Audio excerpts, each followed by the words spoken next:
It's stuck.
Nancy, what are you doing here? Don't you think I should be asking you that question? I can explain, Nancy, but please, don't tell anyone that you found me here. If I get sent back to France, my fiancé will give up on me, and I will have let down my family again.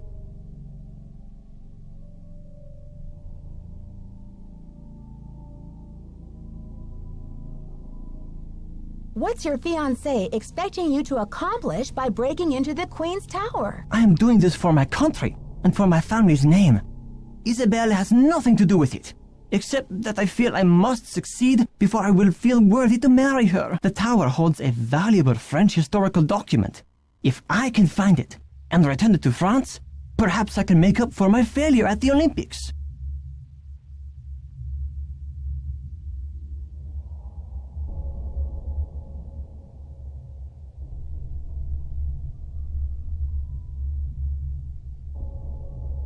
What makes you believe this French document still exists in a tower that was imported to Wisconsin 80-some years ago? The tower first belonged to the Chateau Rochemont in France.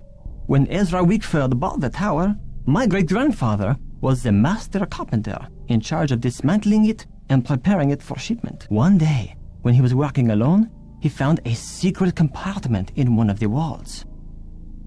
A secret compartment? Inside, he found an old journal with a royal crest on the cover and a medallion with a strange blue stone in it. But he heard other carpenters coming, so he hid the medallion in his pocket and sealed the journal back in the compartment. Before he could get back to study the journal and return the medallion, the tower was dismantled and shipped to America. He never learned who the journal belonged to or what it said. What happened to the medallion? I have the medallion now, and I'm hoping if I can get into the tower, I can find the journal too. You see, he thought if he told his story, Ezra Wickford might get angry, accuse him of interfering with the project, and try to ruin his name as a carpenter. So he kept quiet. So, how do you know all of this? I was his only great-grandson. On his deathbed, he gave me the medallion and told me the whole story. He begged me to come here to Wisconsin to find the journal and return it to France.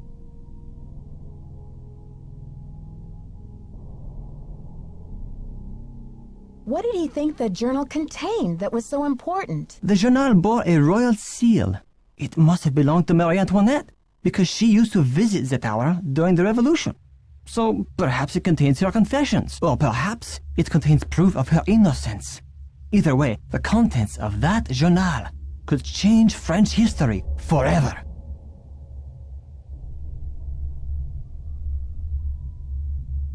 But how do you think the medallion fits in?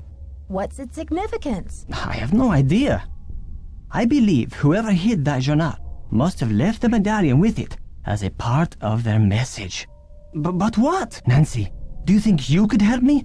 Let me show you this medallion, and maybe you'll be able to tell me what it's for. I don't know, Jacques. You seem pretty desperate. Why should I believe that you're not the library vandal? Oh, Nancy, you must believe me. I would never try to destroy that beautiful library. After all, Most of those books are French. Now will you help me? I think this medallion will interest you. And maybe you'll have some idea what it's for. It's in my locker. Will you go get it while I take care of something? The combination is 2665. I'll meet you in the locker room in a minute.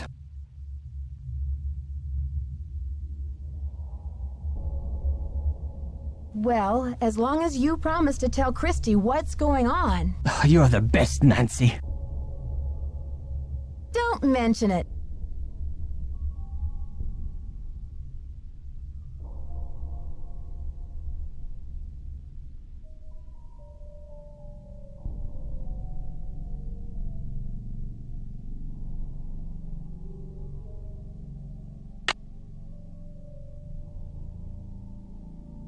It's locked.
Ouch!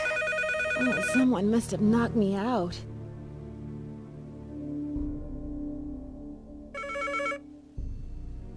Headache headquarters. Nancy here. Nancy, it's Jacques. What happened? Are you okay? I don't really know what happened. I opened your locker like you said, and then it was lights out Nancy. But you do have my medallion, right? It was the last thing I saw, but I sure don't have it now. Oh la la, you can't be serious. I'm afraid I am serious. I have no idea what happened to it. This is too much. Oh la la, unbelievable.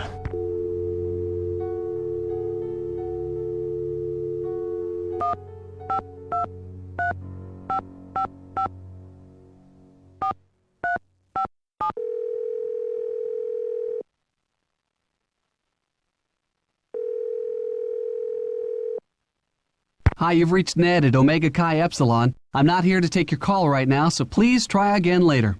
Thanks.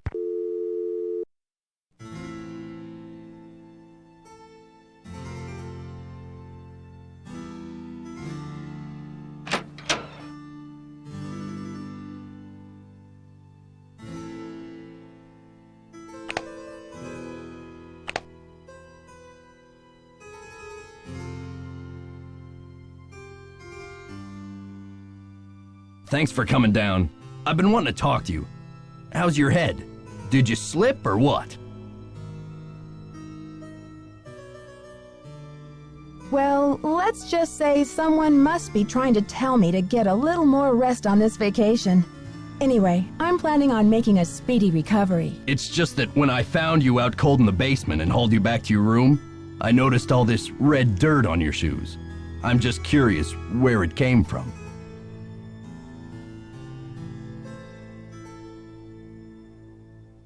Mr. Egan, I confess, I found my way into the corridor that leads to the Queen's Tower. As you probably know, the dirt in that tunnel is very red. I hope you won't consider this trespassing. Nope.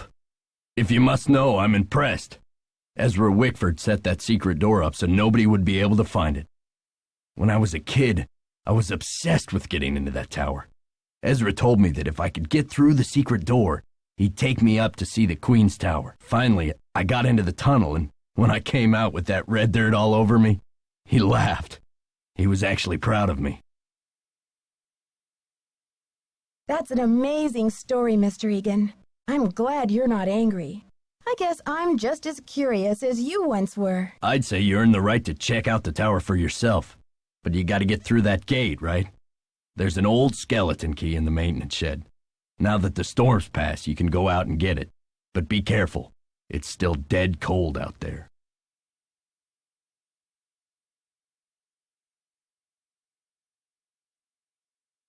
I don't want to press my luck with you, but I sure would like to see Ezra's private garden. Could you tell me how to find it? It's nothing but wasteland out there. If you're bent on tromping around in the cold, go left when you get outside, away from the shed. Look for a wrought iron gate. You'll figure out the rest. So, did you grow up around here? You could say that. Did you know the original owner, Ezra Wickford, when he lived here? You could say that. What was he like? They call it the past for a reason, okay? Because it's over. So, do you know if Ezra Wickford had a place where he liked to go and think? Someplace he thought of as a refuge? There was a private area of the garden. Yeah. The entrance was hidden, so no one could bother him there. Were you allowed to go out there? Once in a while he'd bring me out there and teach me about his favorite flowers, but that was like 100 years ago. Do you think I could go check it out? Forget about it. There's nothing out there but dead weeds and crumbling statues. Okay. See ya, Mr. Egan. Goodbye.